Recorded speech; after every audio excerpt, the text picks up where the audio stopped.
Hey Troy, How's it going? wanted to ask about look back just for a second. I know you guys got to move forward, but I wanted to look back to that goal line stand. You had an interception earlier this year.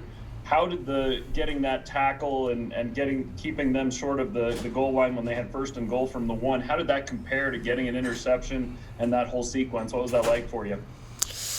Um, yeah, I mean it was fun to say the least, and to come up with a big play during a big part of the game, big moment of that game.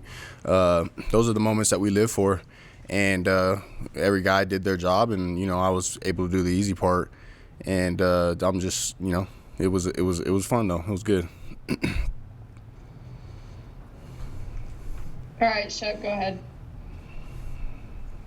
So, Troy, with everything that this game could mean for you in terms of postseason and things like that, is it better for you guys to embrace the enormity of what's on the line, or is it better to downplay it so that you don't get overhyped for a game like this? I mean, I don't even look at it like that, honestly. This is another game on the schedule, and to try and get caught up in all the hype and all of that, it could throw you off your game. And so we're just taking it as another game. And obviously Boise is another rivalry team for us, and it's always fun playing there, the atmosphere, and it's exciting. This is an exciting time, and we're going to prepare the right way. I know it's a short week, but we're going to do what we can and do what we have to do to come prepared and come ready for a dogfight. Okay, let's go BJ Rains and then Jake Hatch. Well, what do you see from Boise State's offense when you're looking at them and obviously they got how hard are they to prepare for when they got tight ends running sweeps and all the different stuff they do? Yeah, like you said, the fact that they can do a lot of different things, the checks, the motions, the kind of just things to make your eyes go everywhere. We've got to be really eye disciplined and be very assignment sound against them. And every year we play them, they're a tough team. They're physical. They're fast. They got athletes. They got talent at basically every position. And so the fact that they're doing well this year and we're doing well this year, it's made for a big matchup, and we're excited. We like I said before, we live for these moments, and we're just ready for a good game. Building off that a little bit, Troy, what are your memories of playing these games against Boise? You're a senior now. I know you haven't played in all the games during your career at BYU against Boise, but what are your memories of those games?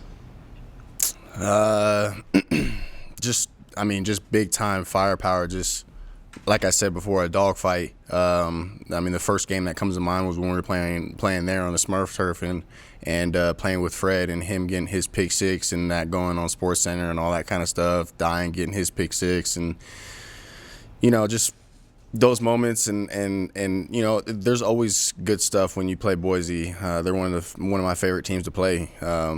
So it's like I said before, it's gonna be a fun one.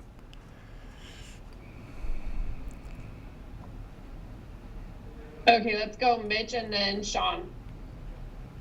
Yeah, Troy, how important is the mental side of the preparation for this week's game going to be on short practice and kind of eliminating the mental side of not winning on the blue turf yet? How important just the mental aspect and preparation this week for this big game? Yeah, the biggest thing is control what you got to control, or control what you can control. And what we can do is just put our head down, grind as hard as we can, do all the little things right this week. And with the short time, try and do even a little extra when we can, to make sure that we're as prepared as possible for Boise State. We're excited, and that's the most that I can say for. We're really excited and can't wait for the game. Troy, this kind of builds off that a little bit, but a big reason I think for sort of that short week and all of that is the NCAA's new rule to keep election day free for you guys so you can vote and get out in the community and that kind of thing. What does that mean for you as a player to kind of have that day set aside? And have you guys done anything up to this point, just sort of discussing issues and just being involved in the community and that sort of thing? Is there stuff that you've done to kind of utilize that day even from a non-football perspective? You know, that's a tough question. I don't know if I can pinpoint any one thing. I mean, most of these guys, we live and breathe football, and so for me, like, the only thing on my mind is football and what can I do to help the team, to better myself.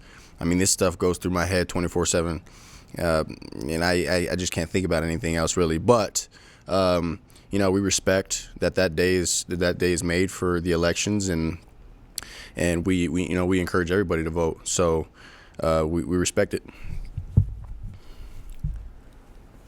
All right, last two questions. Tad Walsh and then Jay Drew.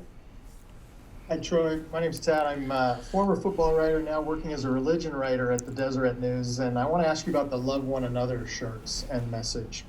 A little bit about how that came about. James said you guys had a discussion as a team. What motivated that discussion? When and where did you have it? How did these shirts come about? And what does this message mean to you personally? Yeah, so basically, when we got together as a team, we met here at the facilities and just wanted to get together and kind of talk about just, you know, how we were feeling. Let players express their feelings, their emotions, and kind of just get together and talk. And we pride ourselves on being a family here. And when one person or when a few people feel a certain way, we like to talk about it. And we found the opportunity to you know, come up with a way that we could send a message, and that message was of unity and of love, and just the way that we want to live life, and to encourage others to do so as well. And that's, you know, to be just equality and to live very Christ-like. What would he do? That's love one another. That's to be united as one. And you know, we just wanted to send a positive message in times of uncertainty and social injustices and all of that kind of stuff that was going on during that time. And we've gotten a lot of positive feedback from it, and in any way that we can, we try to make a difference and to make a change, and that's one reason why I love BYU. Thank you. Troy, one team has played 7 games, the other team has played 2. You'll probably rarely ever see that. Does that give one team an advantage or not? And why or why not? No, I don't see it in that way. You know, one could argue that you know, we have more game experience because we played more games. One could argue that they're fresher because they played 2 games. I mean, at the end of the day, it has nothing to do with the outcome of this game. Both teams are gonna prepare the right way. Or they're gonna do everything they can to, you know, give us their best shot, and we're gonna do everything we can to give them the best version of us. And that's what's gonna make this game special in a dogfight. And like I said before, I can't wait. All right, thanks, Troy. No problem.